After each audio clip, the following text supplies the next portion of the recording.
I've been to an Intel event where I saw 3 12th generation Alder Lake PCs up and running, 1 from Scan Computers and 2 that were home built by our very own press contact at Intel. Then they showed us 2 movies that went on for an hour and a half or so, which essentially was a technical briefing, and we got given a press kit. I'm going to start with the press kit and then I'm going to give you a brief distillation of the press briefing because there was new information about Intel 12th Gen in there. What did we get? We got Intel Core. It's a rather nice quality notebook, along with a pen, Intel with mesh. And what do we got here? A t-shirt.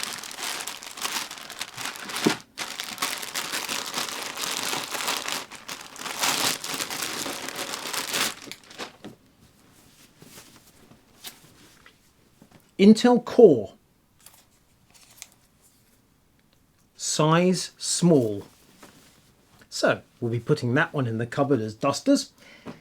The Core thing, incidentally, on the notebook and also on the t-shirt, but not on the pen, is significant. Before Core we had Pentium. When Intel ditched the Pentium name many years ago, there was an awful lot of question within Intel as to whether this is a good idea or not, and they moved on to Core. And when you think about it, so that was pre-Linfield, the one before Linfield anyway, that one. So after we had Core 2, Core 2 Duo, we moved through. We've had various cores that have been nothing, Gen 5 and such like was absolutely nothing. We've had Sandy Ridge, we've had Ivy Ridge, Coffee Lake Refresh. A generation doesn't mean a lot.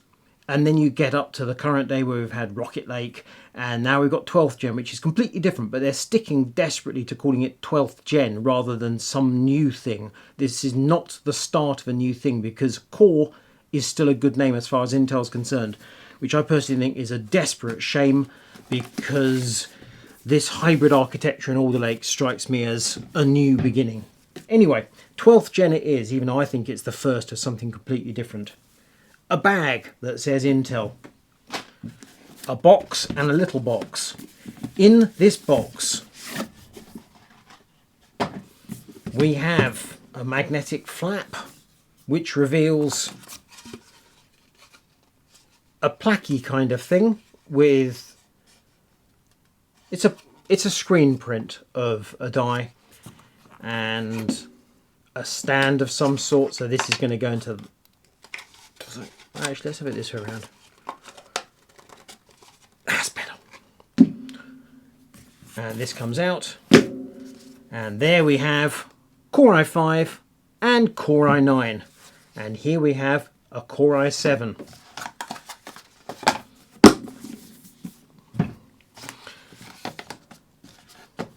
Get them in order. A family of 3 processors of Intel 12th Gen, because Intel's launching i5K, i5KF without graphics, i7K, i7KF, i9K, i9KF. So essentially it's launching 3 processors with and without graphics. What you have there is the entire family of Intel 12th Gen processors for the desktop that are launching next week. And obviously more processors will follow, and no doubt there'll be a Core i3, some of the artwork says as much. But right now we're starting with the big boys, and I've got them all. As you will be aware, Intel's news NDA for 12th Gen Alder Lake coincides with the Intel Innovation event in San Francisco, which sadly has become a virtual event because of that thing that we don't discuss. Intel told us that the new Core i9 is the world's best gaming processor, and it offers the best overclocking experience and is a giant leap for content creation. They're threading the needle there. They are not claiming this is the best processor for content creation, which to my mind means that Intel acknowledges that Threadripper still rules the roost in that department. Obviously Intel high-end desktop, pah! But Intel with 12th Gen is taking the fight to Zen 3 Ryzen 9. Reinventing multi-core architecture. Well, technically, yes, they are reinventing it because, of course, phones use multi-core architecture in a hybrid way already, and multi-core to us in the desktop and laptop world means many cores, all the same. Intel's doing something different with 12th Gen Alder Lake, as we know. We've previously been told about the hybrid architecture and Intel Thread Director. We've discussed that, in fact.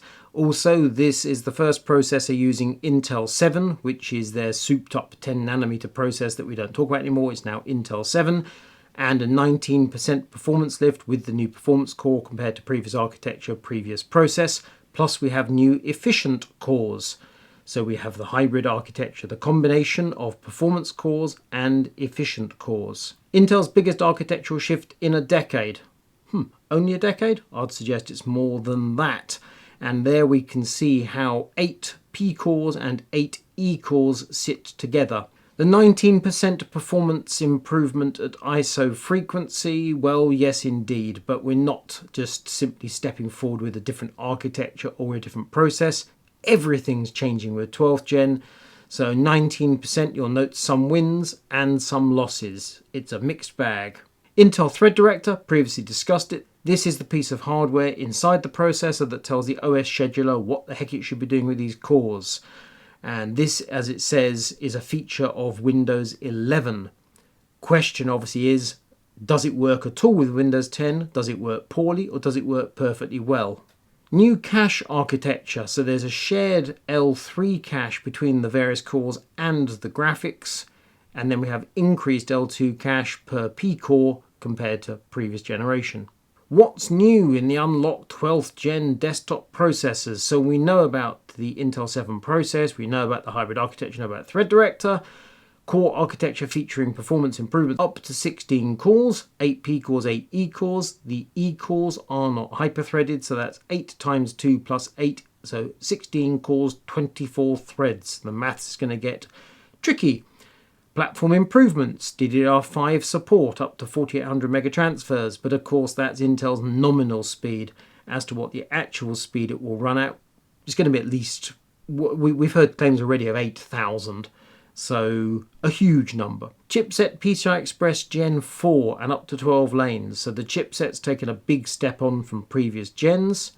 Integrated Intel Wi-Fi 6E, we've discussed previously how integrated Wi-Fi isn't really strictly speaking a thing, but we are certainly going to see with Z690 Wi-Fi 6E is going to be big.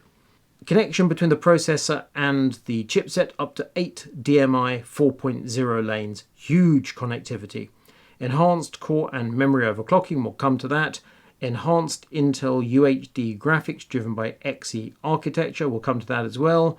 I believe it's now UHD 770. First in platform innovation. I have to confess that here I think Intel's being a little bit cheeky. In the recent years, best part of 20 years, AMD has pushed forward. First they went dual core, then they did 64-bit. They integrated a memory controller in the processor. They've integrated the graphics controller in the processor, PCI Express controller. They've done a huge amount, has AMD. They went to PCI Express Gen 4. Now Intel's the first to PCI Express Gen 5 and DDR5 on the desktop. Fair play, they are. We know in the past it hasn't really done a huge amount of good for AMD to be first. The fact that Intel is first here may not necessarily help them. We shall see. Introducing the Intel 600 series chipset. In the first instance, we're seeing Z690, but there'll certainly be other SKUs, H's and B's and whatnot. So we've got chipset PCI Express Gen 4 lanes, good. We've got Intel Wi-Fi 6E, good. We've got DMI Gen 4 between the chipset and the processor, also good. Intel Volume Management Device has been taken from their server technology. Haven't yet got a clue whether that's going to really help us on the desktop. And then more USB 3.2 Gen 2x2, 20 gigabit. Obviously up to now, motherboard manufacturers have been able to add controllers to add features. Intel's including it in the chipset. The claim, world's best gaming processor. Giant leap for creation. Do they mean creation as in all of, humans? Or do they mean for creating videos and photos? Hard to tell exactly. I am going to say it's a step forward for creators.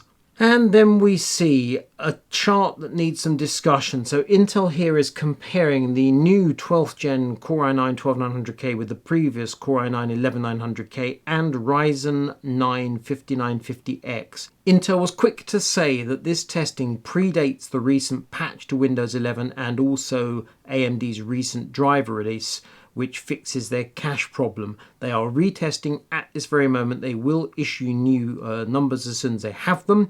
This chart, basically ignore it because it's already out of date. Single-threaded fixed frequency performance. In other words, comparing different gens, and they're showing here that the performance cores in 12th gen are bloomin' good and the efficiency cores are also bloomin' good at a given frequency. Why performance hybrid, they say? This is an interesting chart, and I haven't seen a chart like this before we had Intel's briefing. Look across the bottom scale. So Core i9 11900K running at 250 watts, and then we see Core i9 12900K at 241 watts, crushing the previous gen by 50%, running at 125 watts, crushing the previous gen by 30%, and at 65 watts, it's on par. This is a remarkable claim. Apart from anything else, it's saying that Core i9 11900K was horribly juicy and terribly inefficient, but we knew that. But it's saying that Core i9 12900K is bloomin' amazing, and it's giving us some, well, obviously it's a relative comparison, but nonetheless, those are bold claims. The idea that this processor at 65 watts matches the i9 11900K at 4 times the power is just wow. Power definition updates, another slide I hadn't seen until this briefing. They are saying up to now, obviously the power figures have become nonsensical because the motherboard manufacturers tend to just push to the max, so the processors in sort of go for it performance mode just sit at huge amounts of power, essentially unlimited power. So Intel has said fair enough, from now on maximum turbo is continuous turbo is the power limit. It doesn't kind of hit a certain number and then drop back, say 241 watts dropping back to 125, 241 watts, and it sits there happily forever. We see some testing in a mix of games. Counter-Strike Global Offensive, okay. Troy, a Total War Saga, Mount and Blade 2 Bannerlord, what? The Rift Breaker, I mean, okay. Strange mix. You have to assume that Intel has picked and chosen very carefully. Nonetheless, they clearly win in certain tests, but this is comparing their 12th gen against their 11th gen. It should win in everything. Content creation, it's a similar story, but here the new 12th gen crushes 11th gen. Another slide that gives us new information. Look at how from 9th to 10th to 11th to 12th gens, Intel has first thinned down the silicon die, and they had to thicken up the copper heat spreader to keep the Z height consistent. In this 12th gen, they've also thinned the solder that's between the die and the heat spreader. So the heat spreader has got even thicker. Clearly, the idea here is to shed heat as quickly as possible out of the processor, into the cooler, and away. New overclocking opportunities with 12th gen Intel Core. Interesting. This is the first time Intel's spoken to us about overclocking, and they claim there's lots of good stuff on the table. However, in the past, we've seen this to be completely the opposite, because Intel sells processors in recent years that are close to the bleeding edge. How else are you going to beat the competition after all? But if you notice, they are saying new efficient core overclocking.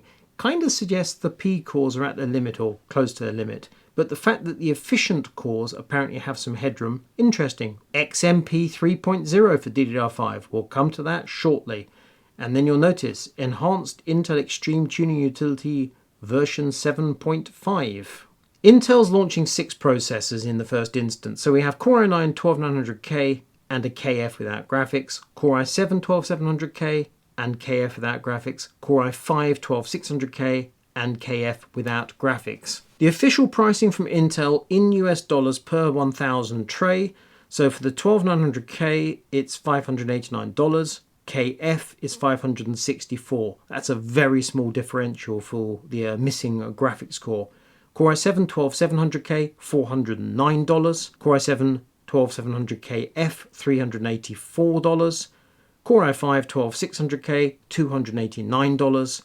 Core i5 12600KF, $264. We asked overclockers about UK pricing and they told us we've got plenty of stock and prices will be about £599 including VAT for the 12900K, $579 for the 12900KF, $419 for the 12700K, $389 for the 12700KF, £299 for the 12600K, £269 for the 12600KF. Those prices are interesting. The Core i9 sits between the 12-core Ryzen 9 and the 16-core Ryzen 9. The Core i7 goes head-to-head with the 8-core Ryzen 7. The Core i5 is up against the Ryzen 5. This looks like a very fair fight in terms of value for money, but of course you have to allow for your new Intel motherboard. And if we're talking about DDR5, that's going to cost, although of course we do also have the option with Z690 of using DDR4 on certain models. Overclocking architecture. Interesting little picture this. It's essentially saying that Intel reckons we can overclock pretty much every aspect of the new 12th gen Alder Lake. Really didn't expect to see this when we were coming into this briefing. They seem positively buoyed up about overclocking. Previous generations, it's been a waste of time. The processor runs at its limit as soon as you give it enough power. This got some sniggers in the audience. Tuning knobs improve overclocking potential. You've got common knobs and you've got advanced overclocking knobs, and there are over 20 tuning knobs available. This is Intel's slide. I'll let it speak for itself. Intel Extreme Tuning Utility 7.5. We were given a brief demo of this on video, so it didn't really tell us a huge amount. It looked promising. And also this version of XTU is integrated with HWBot. So you can run their benchmark, you can upload your results, and you can validate everything with a minimum of fuss. One-click overclocking in XTU with Intel Speed Optimiser. Click the button, it'll add 100 MHz to your P cores and 300 MHz to your E cores. Well, fair enough. And then if you look there, it says support for additional SKUs in XTU Rev 7.6, because at the moment we're only looking at the K SKUs. The additional SKUs presumably non-K, which suggests we won't be doing much with the processor cores themselves. It'll be every other aspect, memory for sure. Ring bus and such like, have to see. Cache, who knows. Introducing Intel XMP 3.0. This is interesting. So at the moment XMP 2, you get two profiles, as you'll have seen in your BIOS when you're turning on XMP. XMP 3 gives you 3 preset profiles and 2 empty profiles that you can either fill yourself if you want to create your own XMP profile, or indeed if you're sent an XMP profile by a friend or an overclocker, you've got space to install it and give it a try. You can also name the profile with up to 16 characters, so you know it's Leo or Leo test or low latency or whatever it might be, high voltage possibly. So you can actually give yourself a clue what the profile means rather than XMP1, XMP2. That's useful. Intel also pointed out that DDR5 memory, it regulates voltage on the DIMM itself. Power comes in to the DDR5 DIMM and is then converted to 3 rails within the DIMM. Intel gave a shout out to Corsair saying that the latest version of iQ allows you to write XMP profiles to your DDR5 module. Clearly we're talking about Corsair memory. And here we have a little chart showing how XMP's changed from version 1 to 2 to 3. E-core overclocking, DDR5 with XMP 3.0. Intel refers to XMP as overclocking. I think we ought to regard it as a necessity. So you can see their point, but I think I could argue with that one. And then Intel XTU with ISO for one-click overclocking. Well, yes, but it's not a lot of overclocking. Most performance motherboards will do that job for you. Intel Dynamic Memory Boost. This is something we hadn't heard about before. This is saying just as your processor speed can turbo and vary depending on the system load, so too will your memory once motherboard manufacturers release updated BIOSes, presumably for Z690 motherboards, and I'm guessing this applies to DDR5 and not to DDR4. And then we have a table of the feeds and speeds for the 6 new processors, showing the clock speeds, the cache, the memory support, the integrated graphics for the 3 models, maximum supported memory, the power, which is 125 watts base, and then 150 watts turbo for the Core i5, 190 watts for the Core i7, 241 watts for the Core i9. So there we have it. That's my précis of Intel's briefing. I've got a goodie bag containing my processors. I'm ready to start testing, and then we're going to start hitting you with reviews just as soon as Intel's embargo lifts. Stay tuned, we've got plenty coming your way.